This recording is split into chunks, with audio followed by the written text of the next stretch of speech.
So ప్రేమిస్తున్నాను కదా పద్దాకలా చెప్పాలి ఐ లవ్ యూ అని అంటారు. చెప్పడము చూపించడం ఎంతవరకు ఇంపార్టెంట్? అంటే నేను ఒకటే చెప్తా, అది కూడా కొంచెం అమ్మాయి మనసు ఏంటి అంటే చిన్న పిల్లలా మారిపోద్ది.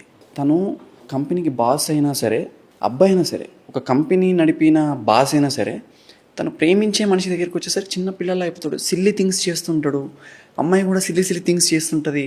తనకి ఎంత తెలివి ఉన్నా 10 మందిని కూర్చోబెట్టి మాట్లాడగలిగే శక్తి ఉన్నా తన బాయ్ ఫ్రెండ్ ముందు ఇదేంటి అని అడుగుతుంటుంది సిల్లీ థింగ్స్. అబ్బాయి అయినా సరే వాడి ముందు ఇంతమంది టీం ఉన్నా ప్రేమించే మనిషి వాడు ఎంత కెపాసిటీ అంతా మర్చిపోతాడు తన ప్రేమించిన మనిషి దగ్గర. ఎందుకు అంటే వాడిని ఆ స్థానంలో పెడతారు కాబట్టి. వీడి శక్తిని మర్చిపోతారు తెలుసా. ప్రేమ అంటే ఏంటి, ఎదుటి మనిషిలో ఉన్న ప్రేమని అంటే ఆ ఒక్క ప్రేమ వీని యొక్క శక్తిని మరిపించేలా చేస్తుంది. అందుకే ఇప్పుడు పూరి జగన్నాథ్ ఎప్పుడు ఒక మాట అంటారు, ప్రేమ నిన్ను పిచ్చోని చేస్తుంది, ప్రేమ నిన్ను ఓడేలా చేస్తుంది, ప్రేమ నిన్ను వీక్ చేస్తుంది.